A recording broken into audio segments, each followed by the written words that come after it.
உன்னதங்களிலே வாசமாயிருக்கிற எங்கள் பரம தகப்பனே, கர்த்தாதி கர்த்தாவே, தேவாதி தேவனே, சர்வத்திற்கும் ஊற்றும் காரணகத்திரமாயிருக்கிற எங்கள் பரம்பொருளே, அதிகாலையிலே நாசியிலே சுவாசத்தை கொடுத்து அடியேனை தேவரீர் தாமே உம்முடைய பாதத்திலே வரத்தக்கதாய் தேவர் கிருபை செய்திருக்கிறீர். அதற்காக உமக்கு துதி ஸ்தோத்திரம் ஐயா. இந்த காலை வேளையிலே நாங்கள் இந்த தியான நேரத்தில் ஒரு 5 நிமிடங்கள் உம்முடைய பாதத்திலே அமர்ந்திருந்து இந்த நாளை நாங்கள் சரி செய்து கொள்ளவும், இந்த நாளிலே ஒரு நேர்மையான ஒரு வாழ்க்கையை வாழவும் தேவரீர் கிருபை செய்யும். எங்களுக்கு தேவையான சகல நன்மைகளையும் நீர் தாரும் சுவாமி. நாங்கள் எதை செய்தாலும் என்னத்தை செய்தாலும் உடைய நாம் மகிமைக்கென்று செய்யத்தக்கதாக தேவர் கிருபை செய்யும். கிருபை, அன்பு, சமாதானம், சந்தோஷம், மனமகிழ்ச்சி எங்களோடு கூட இருக்கட்டும் சுவாமி.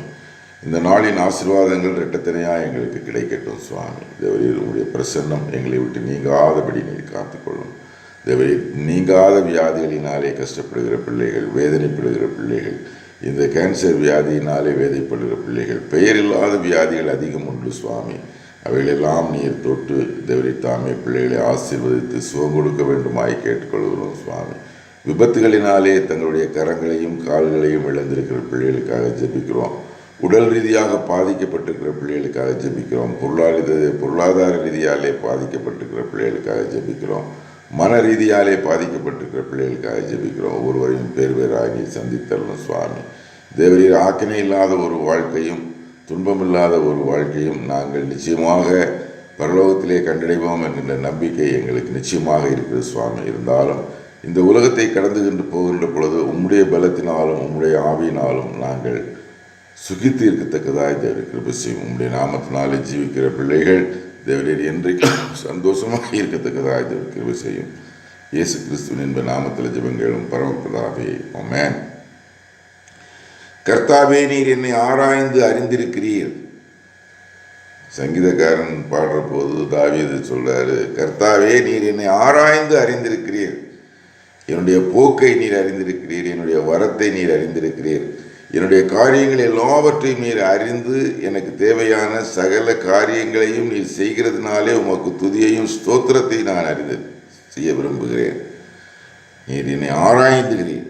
நீர் என்னை ஆராய்ந்து அறிந்திருக்கிறீர்.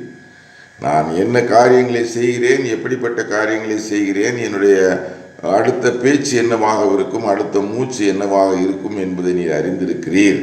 நீர் என்னை ஆராய்ந்து அறிந்து வைத்திருக்கிறீர். என் உட்கார்தலையும் என் எழுந்திருத்தலையும் நீர் அறிந்திருக்கிறீர். என் நினைவுகளை தூரத்திலிருந்து அறிகிறீர். வல்லமையான தேவன் நீர், என்னை ஒரு பொழுதும் கைவிடாத தேவன் என்பதற்கு இதுவே அடையாளம் சுவாமி. என்னுடைய உட்கார்தலை அறிந்திருக்கிறீர். நான் எழுந்திருக்கிறதிலையும் அறிந்திருக்கிறீர். என் நினைவுகளை தூரத்திலிருந்து அறிந்திருக்கிறீர். கர்த்தருக்குள் பிரியமான மகனே, மகளே, சர்வ வல்லமையுள்ள தேவனுடைய பிள்ளைகளாக இந்த உலகத்திலே நாம் ஜீவிக்கிறோம். சர்வ வல்லவருக்கு முற்றும் முழுவதுமாக நாம் ஒப்பு கொடுத்து நம்முடைய வாழ்க்கையில் அவரை தன்னுடைய சொந்த இரட்சகராக ஏற்றுக்கொண்ட பிள்ளைகளாக நாம் இருக்கிறதுனாலே அவருக்கு துதியையும் ஸ்தோத்திரத்தையும் நாம் ஏறெடுக்க கடைப்பட்டிருக்கிறோம். நம்மை அவர் அறிந்திருக்கிறார். நான் என்ன செய்கிறேன், என்ன செய்ய போகிறேன், எங்கு போவேன், எங்கு வருவேன், என்னுடைய சிந்தனைகள் எப்படிப்பட்டதாக இருக்கிறது என்பதை தேவன் அறிந்து வைத்திருக்கிறார். நம்மை உய்த்து ஆராய்ந்து அறிந்திருக்கிற தேவன் நம்முடைய தேவன். ஒரு பொழுதும் நம்மை விட்டு விலகாத தேவன்.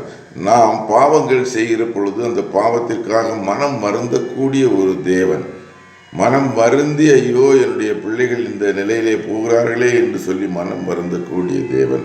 கர்த்தருக்குள் பிரியமான மகனே, மகளே, நமக்கு மேல் கருணை உள்ள, கரிசனை உள்ள, நம்மை காத்து கொள்ளுகிற கண்ணின் மணியை போல நம்மை நேசிக்கிற தேவன் ஒருவர் இருக்கிறதுனாலே நாம் எதை குறித்தும் நாம் கவலைப்பட தேவையில்லை. நான் நடந்தாலும் படுத்திருந்தாலும் என்னை சூழ்ந்திருக்கிறீர்.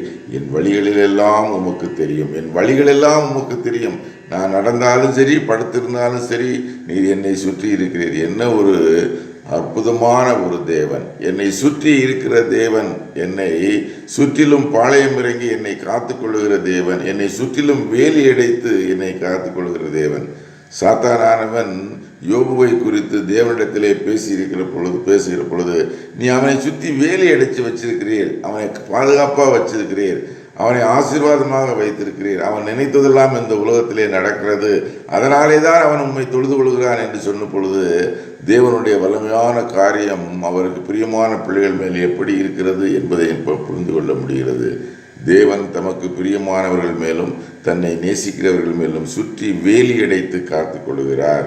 நான் நடந்தாலும் படுத்திருந்தாலும் என்னை சூழ்ந்திருக்கிறீர், என் வழிகளெல்லாம் உமக்கு தெரியும். கர்த்தருக்குள் பிரியமான மகனே மகளே, கர்த்தர் என்னை சூழ்ந்திருக்கிறார், கர்த்தர் என்னை சுற்றிலும் வேலி அடைத்திருக்கிறார், கர்த்தர் என்னை காத்து கொள்கிறார். இந்த நாள் முழுவதும் தேவன் நம்மோடு கூட இருப்பாராக, நம்மை வழிநடத்துவாராக. நம்முடைய வியாதிகளெல்லாம் போகக்கூடிய தேவன், நம்முடைய கஷ்டங்களையெல்லாம் போகக்கூடிய தேவன், என்னுடைய போக்கிலும் வரத்திலும் கூட இருந்து என்னை காக்கக்கூடிய தேவன். அவருடைய நாமம் பரிசுத்தப்படுவதாக. அவரோடு கூட நாம் சதா காலங்களிலும் ஜீவிக்கத்தக்கதான அந்த நித்திய ஜீவனை பெற்றுக்கொள்ளத்தக்கதாக தேவன் கிருபை செய்வாராக. ஆமென்.